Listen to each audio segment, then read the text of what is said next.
इसलिए मेरे प्यारे साथियों, हमारी शरीयत में बार बार ताकीद की गई, हलाल कमाई खाओ।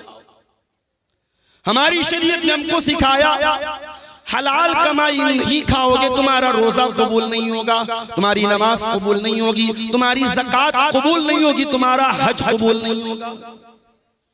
आइए वो हदीस भी आपको सुना देता हूं। सही मुस्लिम की रिवायत है, अल्लाह के प्यारे नबी फरमाते हैं, इन्नल्लाह तय्यिबुन ला यक़बलु इल्ला तय्यिबा। अल्लाह ताला पाक है और पाक ही को कबूल करता है। अल्लाह ताला नापाक चीज को कबूल नहीं करता है। तुम चोरी करो, तुम डाका डालो और गरीबों की मदद करते रहो, मदरसों की मदद करते रहो, मस्जिद की मदद करते रहो। अल्लाह को ऐसे चंदे की जरूरत नहीं, अल्लाह को ऐसे सदके की जरूरत नहीं। इन्नल्लाह तय्यिबुन ला यक़बलु इल्ला तय्यिबा। अल्लाह पाक है और पाक को ही कबूल करता है। उसके बाद अल्लाह के नबी फरमाते हैं कि अल्लाह ताला ने कुरान में ईमान वालों को हुक्म दिया, सूरह बकरा के अंदर, या अय्युहल्लज़ीना आमनू कुलू कुलू मिम्मा फिल अर्ज़ि हलालन तय्यिबा। ऐ ईमान वालो, जमीन में जो हलाल चीजें उसको खाओ। वश्कुरू लिल्लाहि इन कुंतुम इय्याहु ताबुदून। और अल्लाह का शुक्रिया अदा करो अगर तुम अल्लाह की इबादत करते हो। ईमान वालों को हलाल कमाई खाने का हुक्म दिया। और कुरान के 18वें पारे में अल्लाह ने अपने रसूलों से फरमाया, या अय्युहर रसूलु कुलू मिनत तय्यिबाति वअमलू सालिहा।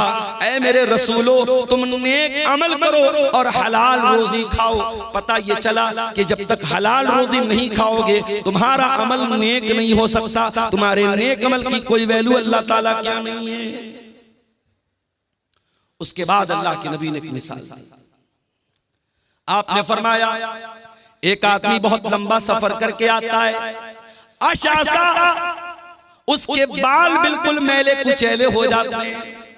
हम लोग भी सफर करते हैं, सफर बता देता है कि इंसान सफर से। रात में पटना में मैं शाम को 6 बजे पटना में था और रात 12 बजे किशनगंज में था। 100-120 की स्पीड से गाड़ी चल रही थी। कार से आदमी आ रहा, आराम से आ रहा है, मगर पहुंचने के बाद इंसान की बॉडी बता देती है सफर करके। अल्लाह के नबी फरमाते, इतना लंबा सफर करके आया है, आशासा, बाल परागंगाएं अगबरा, उसके कपड़े मैले कुचैले, उसके कपड़े देख करके पता चल रहा है बड़ा लंबा सफर करके आया है। यमुद्दु यदैहि, और अपने हाथों को उठा करके अल्लाह से दुआ करता है। देखो, जब बंदा हाथ उठा के दुआ करता है तो अल्लाह ताला दुआ कबूल करता है। अब यहीं से ये मसला भी नोट कर लो कि दुआ के लिए हाथ उठाना ये दुआ के आदाब में से। अब बाज लोग कहते हैं साहब नमाज के बाद हाथ उठा के दुआ कर सकते हैं कि नहीं? अगर इंडिविजुअली कर रहे हो, अलग अलग कर रहे हो, कर सकते हो, लेकिन अगर इज्तिमाई हो रही है तब ये बिदअत है, इसकी गुंजाइश नहीं। आदमी अपने तौर पर अल्लाह से कुछ मांग रहा है, कोई मसला नहीं, मांग सकता है भाई। जरूरी तो नहीं कि नमाज में मैंने सब मांग लिया। मेरा बच्चा बीमार है, नमाज मैंने पढ़ ली, अब मैं हाथ उठा के दुआ करूं, अल्लाह मेरे बच्चे को शिफा दे। कारोबार को लेके परेशान हूं, दुकान अच्छी नहीं चल रही है, रोजी रोटी अच्छी नहीं चल रही है, नमाज पढ़ लिया, तस्बीहात पढ़ ली, दुआएं पढ़ ली, अस्कार पढ़ लिया, अब हाथ उठा के दुआ कर रहा हूं, अल्लाह मेरी दुकान को तू चला दे, मेरी रोजी को कुशादा कर। कोई हर्ज की बात नहीं, हाथ उठा के दुआ कभी भी कर सकते हैं, कोई हर्ज की बात नहीं। बल्कि हाथ उठा के जब बंदा दुआ करता है, अल्लाह के प्यारे नबी फरमाते हैं, इन्नल्लाह हय्युन करीमुन, अल्लाह ताला हया वाला है, अल्लाह ताला करम वाला है। जब बंदा अल्लाह की बारगाह में हाथ उठा के दुआ करता है तो अल्लाह ताला को हया आती है कि बंदे को खाली हाथ कैसे लौटाए। अल्लाह बंदे को खाली हाथ नहीं लौटाता। दुआ के लिए हाथ उठाना ये दुआ के आदाब में से है। अल्लाह के रसूल कह रहे लंबा सफर करके आया है, बाल मैले कुचैले, कपड़े गंदे, और हाथ उठा के दुआ कर रहा है और कहता या रब्बी ऐ मेरे रब, या रब्बी ऐ मेरे रब। अल्लाह को रब कह के दुआ कर रहा है। ये भी मसला याद रखो, जब अल्लाह को रब कह के दुआ मांगी जाए तो दुआ जल्दी कबूल होती है। एक तो मुसाफिर है, मुसाफिर की दुआ जल्दी कबूल होती है। लंबा सफर करके आया है, मुसाफिर है, कपड़े मैले कुचैले हैं, हाथ उठा के दुआ कर रहा है, अल्लाह को रब कह के दुआ कर रहा है। यानी कबूलियत के कई असबाब और कबूलियत की कई चीजें इकट्ठा हो गई हैं। लेकिन अल्लाह के नबी फरमाते हैं व मतामुहु हराम व मशरबुहु हराम व मलबसुहु हराम व गुज़िया बिल हराम फअन्ना युस्तजाबु लिज़ालिक। ऐ मेरे सहाबा, उसका खाना हराम कमाई का, उसका पानी हराम कमाई का, उसका कपड़ा हराम कमाई का, उसकी परवरिश हराम कमाई की। फअन्ना युस्तजाबु लिज़ालिक। ऐसे इंसान की दुआ कैसे कबूल होगी? हराम खाने वाले की दुआ कबूल नहीं होगी मेरे भाई। रोते रहे हम।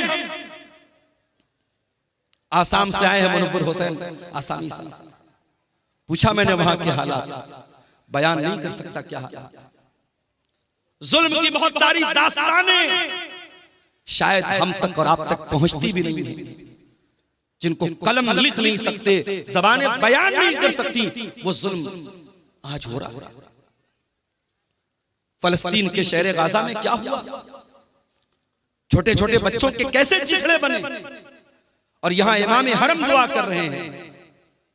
रमजान में रो रो के दुआएं हो रही हैं, इंडिया के चप्पे चप्पे में दुआएं हो रही हैं। ये दुआएं क्यों कबूल नहीं हुई? क्योंकि हमने ये देखना बंद कर दिया कि हमारी कमाई हलाल है क्या। अल्लाह के नबी के एक सहाबी हैं, नाम नोट कर लो, साद बिन अबी वक्कास। अभी पूछो, इतना बड़ा मजमा है, अब्दुल गफ्फार साहब आपकी हर तकरीर सुनता हूं, आपके साथ सेल्फी लेने का बड़ा शौक है,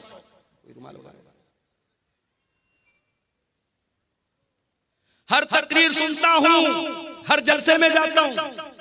अभी पूछ लूं कि वो 10 सहाबा कौन है जिनका नाम लेकर के अल्लाह के रसूल ने जन्नती कहा है, तो मुट्ठी भर लोग होंगे जो सही बता पाएंगे, जबकि बच्चे बच्चे को पता होना चाहिए। 10 सहाबा जन्नती हैं। 4 सहाबा तो वो हैं जिनको हम खुलफाए राशिदीन कहते हैं, अबू बकर, उमर, उस्मान, अली। ये तो 4 हैं। उसके अलावा कौन है? हजरत साद बिन अबी वक्कास, हजरत सईद बिन जैद, हजरत तलहा, हजरत जुबैर, हजरत अब्दुर्रहमान बिन औफ और हजरत अबू उबैदा बिन जर्रा। ये टोटल 10 सहाबा हैं जिनका नाम लेकर के अल्लाह के नबी ने जन्नती कहा है। उन 10 में से एक सहाबी हैं हजरत साद बिन अबी वक्कास। ये रिश्ते में अल्लाह के रसूल के मामू लगते थे।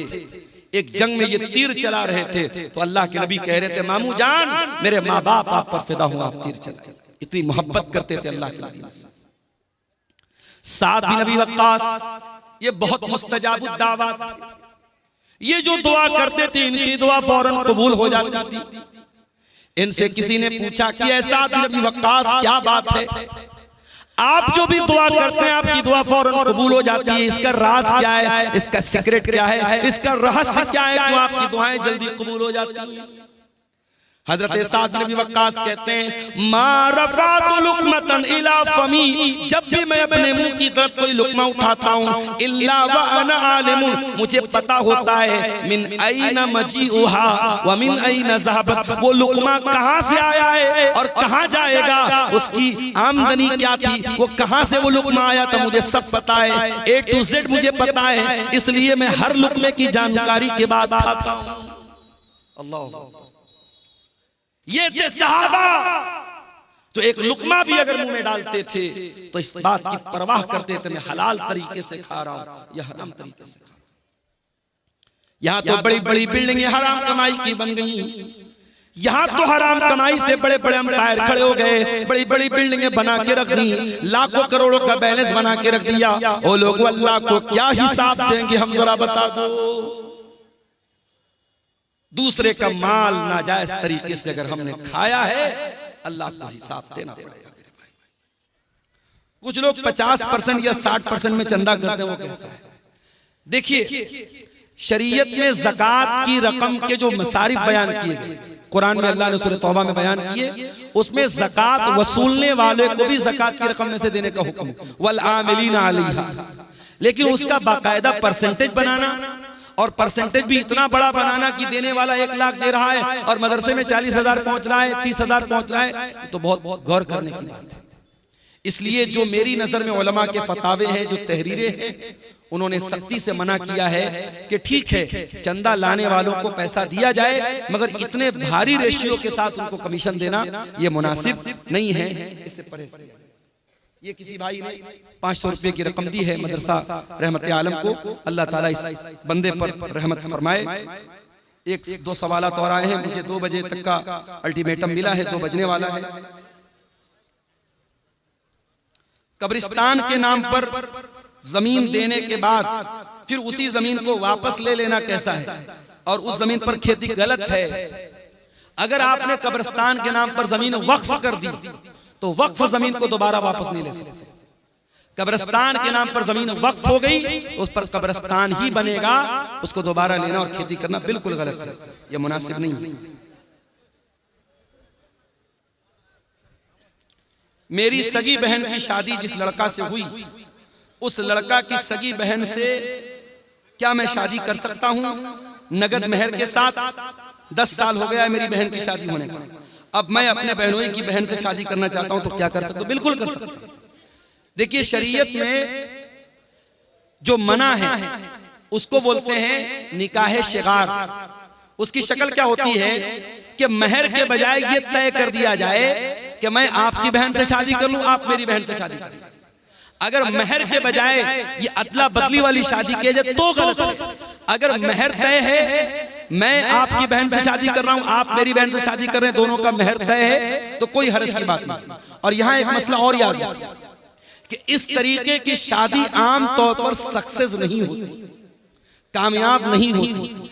कोई मसला आता है, मैंने कई केस देखा है, अगर इस घर की लड़की उस घर गई, उस घर की लड़की इस घर आई, अगर एक घर में कोई मसला होता है तो दूसरे घर की लड़की को सहना पड़ता है। इसलिए इस तरीके की रिश्तेदारी से बचना चाहिए। हराम तो नहीं है, नाजायज तो नहीं है, मगर बचना चाहिए ताकि मसला पैदा न हो। लेकिन शरीयत के एतबार से कोई हरज की बात इंशाअल्लाह नहीं है। ठीक है। पंजवक्ता नमाजी है, चोरी का माल घर में लगाता है, जायज है या नहीं? चोरी का माल अगर घर में लगाता है, नमाजी हो, तहज्जुद गुजार हो, गलत है। जो गलत है वो गलत रहेगा, करने वाला कितना ही बड़ा मुत्तकी और परहेजगार क्यों न हो, उसके करने से वो काम सही नहीं हो जाएगा। तो मेरे अजीजों, जाते जाते आपको फिर यही पैगाम देना चाहता हूं कि अपनी कमाइयों के सिलसिले में हम चिंता करें। आज जो ये सट्टेबाजी के पीछे हमारा नौजवान बर्बाद है, ऑनलाइन जुए के जरिए पैसा कमा रहा है, और बिटकॉइन के नाम से और कौन कौन सी कंपनियों के नाम से अपने पैसे को दांव पे लगा रहा है। अपने पैसे को, हलाल पैसे को कमाओ और हलाल जगह पर इन्वेस्ट करो, हलाल तरीके से पैसा कमाओ। बिटकॉइन के बारे में मौलाना साहब कह रहे हैं, थोड़ा सा बता दीजिए। बिटकॉइन के बारे में बहुत बड़े बड़े उलमा ने रिसर्च करने के बाद ये बात कही है कि चूंकि इसकी कोई हकीकत नहीं है, ये ऑनलाइन करेंसी है, डिजिटल करेंसी है, और रियल में इसका कोई वजूद नहीं है, और इसकी कोई गारंटी नहीं कब तक रहेगी, और हुकूमतें भी इसके ताल्लुक से कोई मजबूत उनका मौकिफ नहीं है। तो इसलिए बिटकॉइन के अंदर इन्वेस्टमेंट करना और उसकी तिजारत करना ये जायज नहीं है। इस बारे में उलमा की बाकायदा जो फतवा कमेटी है सऊदी अरब की और दीगर ममालिक के उलमा की कमेटी, उसका यही फतवा है। औलाद को जमीन जायदाद से महरूम करना कैसा है? बिल्कुल गलत है। ये बात बयान करने वाला तो बात रह गई। अगर औलाद नाफरमान है, औलाद गुनहगार है, अब ये क्या बदतमीजी शुरू कर दिया आप लोगों ने? यही सब पर दिमाग खराब होता है।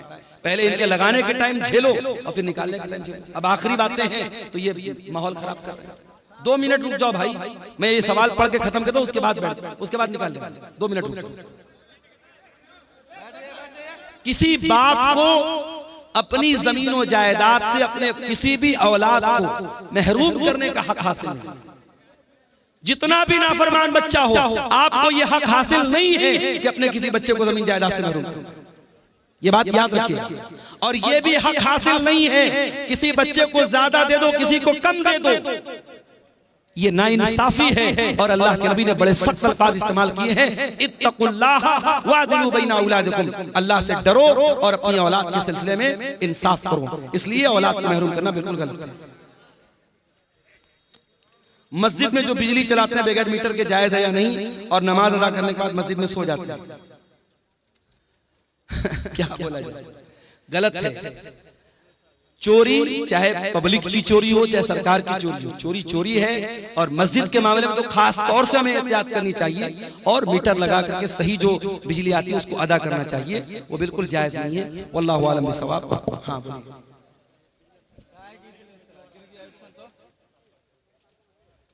लेट करके पढ़ते हैं, मतलब देर से पढ़ते हैं। अच्छा, हनफी लोगों को ये भाई ने सवाल किया कि ये बिजनेस करते हैं, कहीं कहीं जाते हैं और असर की नमाज, देखिए जोहर तो थोड़ी बहुत लेट चल जाएगी, मसला असर में आता है। अब जैसे आज आपके यहाँ असर की अजान हुई 2:45 बजे आज हो गई, वैसे टाइम 2:32-33 पे टाइम शुरू हो रहा है। बैठ जाओ भाई, 2 मिनट रुक जाओ। अब असर की अजान का टाइम हो रहा है 2:45 बजे और हमारे हनफी भाइयों क्या वो हो रही है 3:45 बजे। तो भाई ने सवाल पूछा है कि क्या उनके पीछे नमाज पढ़ सकते हैं? पढ़ तो सकते हैं, जायज तो है, मगर बेहतर ये है कि आप असर की नमाज टाइम से